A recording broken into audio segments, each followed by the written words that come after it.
வேதம் கேட்போம். ஏசாயா 1 ஆமோத்சின் குமாரனாகிய ஏசாயா யூதாவின் ராஜாக்களாகிய உசியா, யோதாம், ஆகாஸ், எசேக்கியா என்பவர்களின் நாட்களில் யூதாவையும் எருசலேமையும் குறித்து கண்ட தரிசனம். வானங்களே கேளுங்கள், பூமியே செவிகொடு, கர்த்தர் பேசுகிறார். நான் பிள்ளைகளை வளர்த்து ஆதரித்தேன், அவர்களோ எனக்கு விரோதமாய் கலகம் பண்ணினார்கள். மாடு தன் எஜமானையும் கழுதை தன் ஆண்டவனின் முன்னணையையும் அறியும். இஸ்ரவேலோ அறிவில்லாமலும் என் ஜனம் உணர்வில்லாமலும் இருக்கிறது என்கிறார். ஐயோ, பாவமுள்ள ஜாதியும் அக்கிரமத்தால் பாரம் சுமந்த ஜனமும் பொல்லாதவர்களின் சந்ததியும் கேடுண்டாக்குகிற புத்திரருமாய் இருக்கிறார்கள். கர்த்தரை விட்டு இஸ்ரவேலின் பரிசுத்தருக்கு கோபம் உண்டாக்கி பின்வாங்கி போனார்கள்.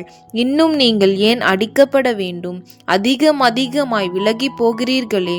தலையெல்லாம் வியாதியும் இருதயமெல்லாம் பலட்சயமாய் இருக்கிறது. உள்ளங்கால் தொடங்கி உச்சந்தலை மட்டும் அதிலே சுகமே இல்லை.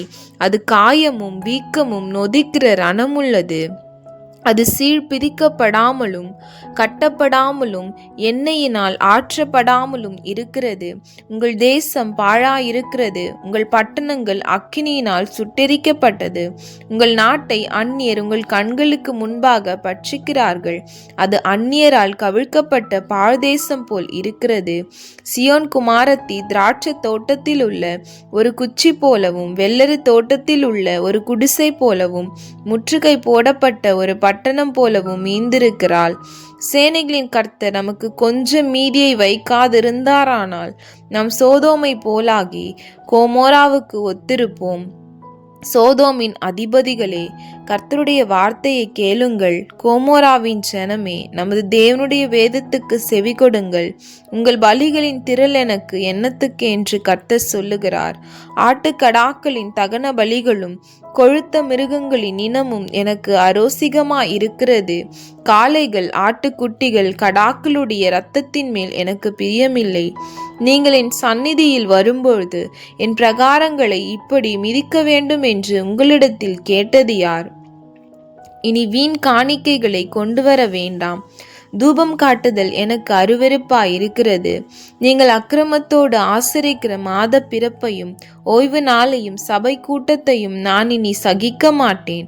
உங்கள் மாத பிறப்புகளையும் உங்கள் பண்டிகைகளையும் என் ஆத்துமா வெறுக்கிறது.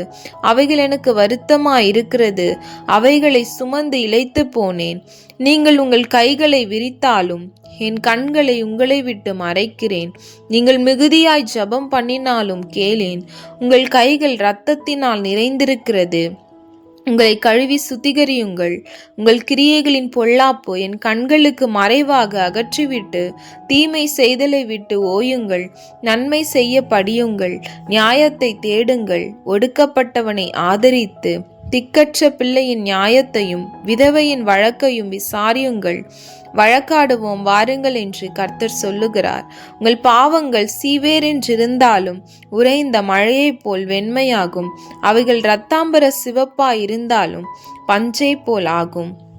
நீங்கள் மனம் பொருந்தி செவி கொடுத்தால் தேசத்தின் நன்மையை புசிப்பீர்கள். மாட்டோம் என்று எதிர்த்து நிற்பீர்களாகில் பட்டயத்துக்கு இரையாவீர்கள். கர்த்தரின் வாய் இதை சொல்லிற்று. உண்மையுள்ள நகரம் எப்படி வேசியாய் போயிற்று. அது நியாயத்தால் நிறைந்திருந்தது, நீதி அதில் குடிகொண்டிருந்தது. இப்பொழுதோ அதன் குடிகள் கொலைபாதகர். உன் வெள்ளி களிம்பாயிற்று, உன் திராட்சரசம் தண்ணீர் கலப்பானது. உன் பிரபுக்கள் முரடரும் திருடரின் தோழருமாய் இருக்கிறார்கள். அவர்களில் ஒவ்வொருவனும் பரிதானத்தை விரும்பி கைக்கூலியை நாடி திரிகிறான். திக்கற்ற பிள்ளையின் நியாயத்தை விசாரியார்கள். விதவையின் வழக்கு அவர்களிடத்தில் ஏறுகிறதில்லை. ஆகையால் சேனைகளின் கர்த்தரும் இஸ்ரவேலின் வல்லவரும் ஆகிய ஆண்டவர் சொல்லுகிறதாவது, ஓகோ, நான் என் சத்துருக்களின் கோபம் ஆறி என் பகைஞருக்கு நீதியை சரிகட்டுவேன். நான் என் கையை உன்னிடமாய் திருப்பி உன் களிம்பு நீங்க உன்னை சுத்தமாய் புடமிட்டு உன் ஈயத்தை எல்லாம் நீக்குவேன். உன் நியாயாதிபதிகளை முன்னிருந்தது போலவும் உன் ஆலோசனைக்காரரை ஆதியிலே இருந்தது போலவும் திரும்ப கட்டளையிடுவேன். பின்பு நீ நீதிபுரம் என்றும் சத்திய நகரம் என்றும் பெயர் பெறுவாய். சீயோன் நியாயத்தினாலும் அதிலே திரும்பி வருகிறவர்கள் நீதியினாலும் மீட்கப்படுவார்கள். துரோகிகளும் பாவிகளுமோ ஏகமாய் நொறுங்குண்டு போவார்கள். கர்த்தரை விட்டு விலகுகிறவர்கள் நிர்மூலமாவார்கள். நீங்கள் விரும்பின கர்வாலி மரங்களின் நிமித்தம் வெட்கப்படுவீர்கள். நீங்கள் தெரிந்து கொண்ட தோப்புகளின் நிமித்தம் நாணம் அடைவீர்கள். இலையுதிர்ந்த கர்வாலி மரத்தை போலவும் தண்ணீரில்லாத தோப்பை போலவும் இருப்பீர்கள். பராக்கிரமசாலி சணற்குலமும் அவன் கிரியை அக்கினி பொரியுமாகி இரண்டும் அவிப்பாரில்லாமல் ஏகமாய் வெந்து போம் என்று சொல்லுகிறார்.